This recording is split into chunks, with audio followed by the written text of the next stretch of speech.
Howdy folks. So one thing we still need to do is to prove this particular formula that we've been utilizing. That is, this expression right here says to compute the directional derivative of the function f in the direction of that unit vector u. And to do so, while in the first example we used the limit definition, to do so, generally what we've been doing is computing the gradient vector and then dotting it with that unit vector u. And the question is why are these two expressions equal to one another? This required a limit definition, and what makes it the same as this expression here? That's what we're going to explore in this proof. Folks, this proof has a couple of really nifty but tricky steps. So to do the proof, I'd like to review a couple of things from Calc 1. Remember that if we were talking about the derivative, let's pick a different letter here, the derivative of the function g at some point a, that we had two definitions for doing so. One definition was to say it was the limit as h approaches 0 of g of a plus h minus g of a all over h. That was one of the two definitions. But the alternate definition that we used was this was the same as the limit as x approaches a of f of x minus f of a all over x minus a.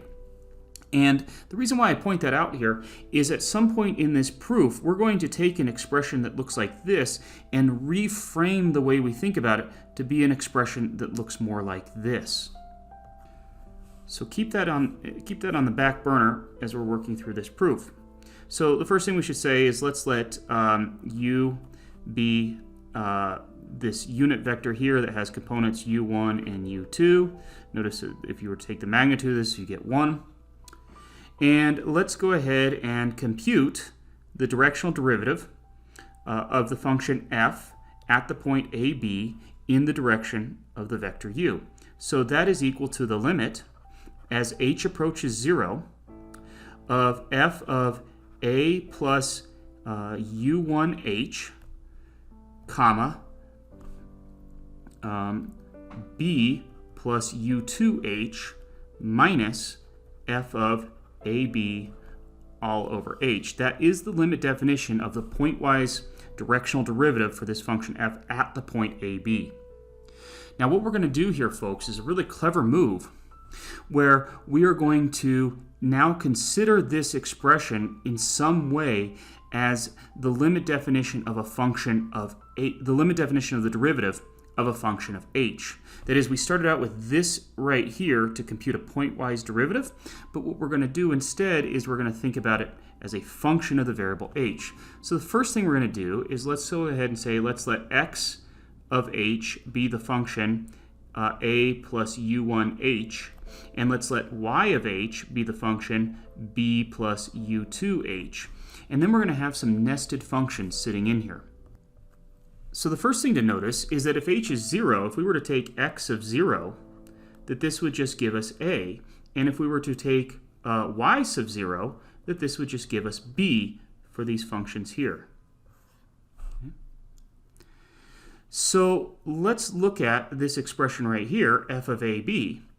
F of ab could be thought of as just the expression f of x of 0, y sub 0. Notice that x of 0 we said is a, y sub 0 we said is b, so we could think of it that way. And then this expression right here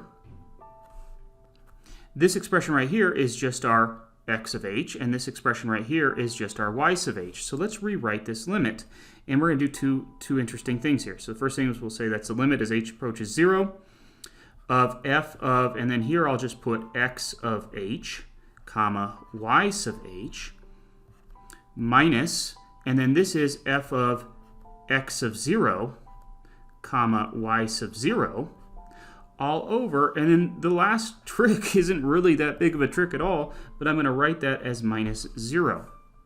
So notice if I took this expression f of x of h, comma, y sub h, that's where we've got all of these intermediate variables showing up, but really that's just a function of h, right? So we have that f is a function of x and y, but each of those are just functions of h. So another way to interpret this is to say this is the limit as h approaches 0 of f of h minus f of 0 all over h minus 0. Because here we were just evaluating this function at the value where h is 0. Here we're evaluating the function just at h. And then the extra clever trick was to write this as h minus 0. Now, why did we do this? Because we sort of started out with a pointwise definition of the derivative at a point using this version of the derivative, but now I've got an expression like this, and so one way to interpret this is simply the derivative of the function f. Notice I'm using the ordinary derivative. The derivative of the function f with respect to h evaluated at the point where h is equal to 0. And in my mind, this is both very tricky, so if you're feeling a little overwhelmed by it, don't feel distress. But the other thing is, it's a very clever way of reframing the context of this problem. That is, we started out by thinking about computing a pointwise derivative at the point AB, and by just doing some restructuring about how we thought about it, we're now computing the derivative of a function with respect to h evaluated at h equals 0. So computing this is equivalent to computing this. Now, where this is helpful is we can compute this derivative using the chain rule. Let's do so. So to evaluate this, we need to compute the chain rule, and we'll use this tree diagram that we've sketched here. So if we want to compute the derivative of f with respect to the independent variable h, we could follow the two routes down. So the first one is to have partial f, partial x, times dx dh, evaluated at h equals 0. That's this first tree that we could take down. So this would be a partial because it depends on two variables, but this is just an ordinary derivative because it depends on one, plus partial f, partial y, taking this route down the tree, this route right here. So this is a partial because f depends upon these two intermediate variables, but then y is a function of just one variable, so we'll multiply that by dy dh evaluated at h equals 0. And then here's this trick that's going to show up over and over again in this course, where I've got a sum of two different factors being multiplied together, and I can think of that as the result of having done some sort of dot product. So in fact, we'll write this as partial f, partial x, comma, partial f, partial y, evaluated at h equals 0, dotted with this vector here, dx dt,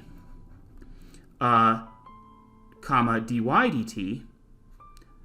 Folks, that's a mistake here. That should be dy dh, dx dh, and dy dh, evaluated at h equals 0. This expression right here, we just simply recognize because when h is 0, remember we said that when h is 0, we just get that this would be at the point AB. And so this is just the gradient of f evaluated at the point AB. And we're dotting that with this expression right here.